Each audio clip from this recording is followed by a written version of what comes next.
What's up guys, this is Mr. Romantics and I just got finished building my gaming LAN system. So let's give a little rundown of the specs here.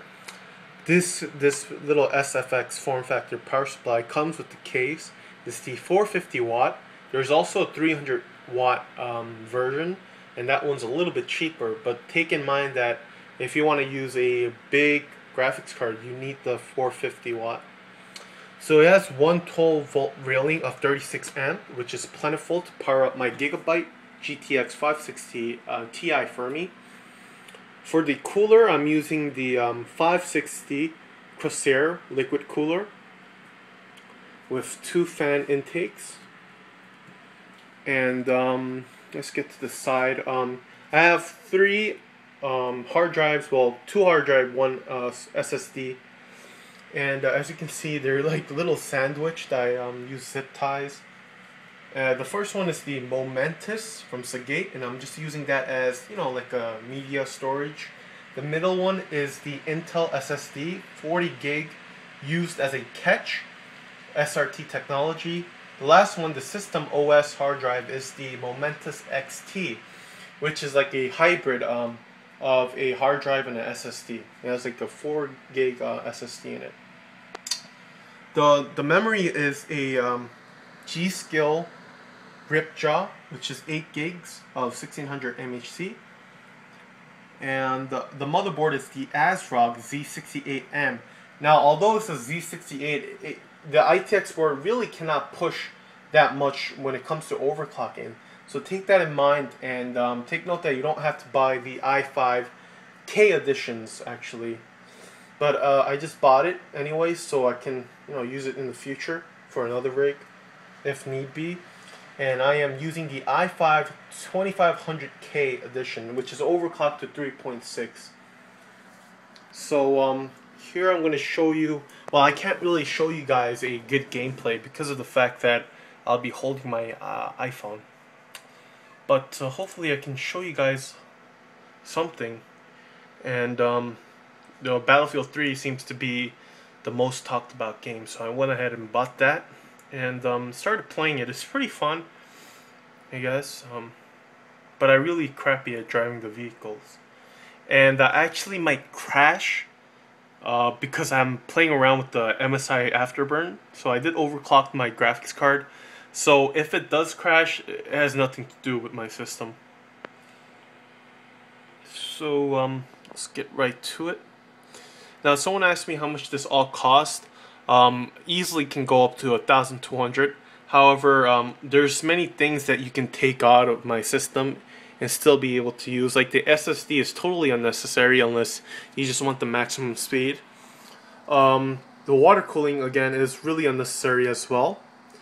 And I can't even fit my slim SATA DVD burner.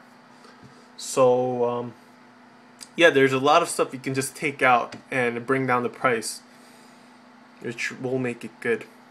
So if you take it at that, it might cost you around 900. Would I go AMD rig for this, like the Llano? Not really, because the Phenom is 125 watt and no ITX can support 125 watt as of right now. So there's no real use of going AMD unless you just want to build like a mini system, nothing that big. Well, I guess you can use the Llano for gaming, but you're not gonna get very good FPS. I'm not sure. Don't quote me on that. But anyway, as you can see, a 4850. The lowest I've seen it go was around the 30s. However, it never went under 30. So it just goes to show you how powerful this little gaming rig is. And you can also use the 570 GTX in this case. So I'm not even using the best card here. For the ATI, I've seen people put in a 6950. However, they had to do a little bit of modification. But if you are so willing to modify it, yes, your power supply will be able to handle that just as fine as the 560, because it takes around the same energy consumption. So as you can see, in close quarter combat, it's around 50 to 60 and high 40s. However, this is a really small game. However, when I go outside and look at the panoramic views, it stays around the high 40s. And the only time it really goes down to like the low 40s to the high 30s and even the low 30s is when there's like thousands of explosions right next to me, which is very unlikely in this game. It really doesn't happen. So unfortunately I can't really show you guys a gameplay. However, it's very speedy. Is there a benchmark for this game? I've never really checked it. I don't think there is. But let me just show you guys the settings. Everything is on high, 1080p. Well, the shadow is on low. I can actually change that to high. It doesn't really matter.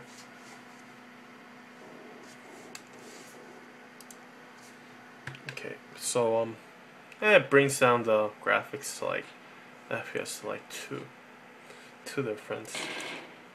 But as you can see, it's very beautiful, this game. And let's look at the fog over here, which brings it down to like 65. Hold up, let me actually try running back to oh man, I just saw someone over there. I'm pretty much gonna die.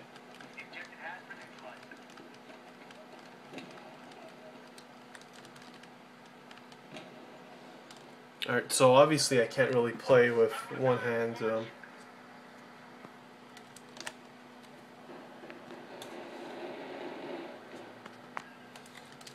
Running at around 59, 60. Yep, I see him. Oh, he died. Thank you. And just run past everything. Oh no! Leave me alone! Just try to run past them so I can run outside. What am I, terrorist or counter? I don't know. I'm guessing it's blue. No idea. I'm US. Okay, so I'm counter. Alright. Good. It placed me over here so I can finally go outside if I can.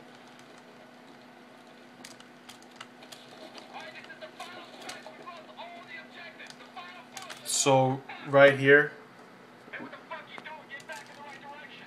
Oh my god. Alright, so over here it's panoramic view, at least for this map. It's sitting around 50. So like I said, it's from 30 to 60 FPS, which is really good. Haven't really tested with any other games, but this is the latest game, so I don't know. So there you go, it's the mini gaming LAN rig.